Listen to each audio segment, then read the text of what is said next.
ជាមួយនឹងការប្រកាសដាក់ឲ្យបើកប្រើប្រាស់ជាផ្លូវការនៅផ្លូវជាតិលេខ71សេនេះចាប់ពីពេលនេះតទៅនៅក្នុងឱកាសនៃពិធីបុណ្យចូលឆ្នាំប្រពៃណីជាតិសមិទ្ធផលនេះជាចំណងដៃដ៏ថ្មីមួយនឹងជួយសម្របសម្រួលដល់ការធ្វើដំណើរប្រចាំថ្ងៃនិងការដឹកជញ្ជូនផ្សេងៗរបស់ប្រជាពលរដ្ឋដែលនេះជាកិច្ចខិតខំប្រឹងប្រែងរបស់រាជរដ្ឋាភិបាលក្នុងការបន្តអភិវឌ្ឍទៅមុខឥតឈប់ឈរ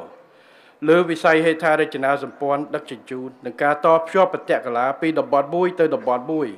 ជាបន្តបន្ទាប់នៅគ្រប់ទីកន្លែងទាំងអស់ទូទាំងប្រទេសដោយរលូននិងប្រកបដោយសុវត្ថិភាព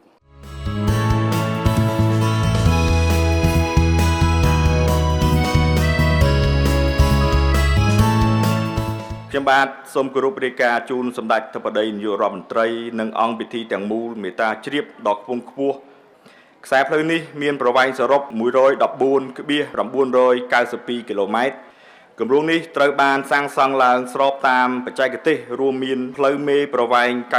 92.446 គីឡូម៉ែត្រទទឹងផ្លូវនៅក្រៅទីប្រជុំជនប្រវែង 11 ម៉ែត្រនិងនៅក្នុងទីប្រជុំជនប្រវែង 9 ម៉ែត្រគម្រោងនេះបានប្រើប្រាស់រយៈពេលសាងសង់ចំនួន42ខែអនុវត្តការសាងសង់ដោយក្រុមហ៊ុនសៀងហៃនិងត្រួតពិនិត្យបច្ចេកទេសដោយក្រុមហ៊ុនទីប្រឹក្សាបច្ចេកទេសវាងជៅវ៉ាន់អាន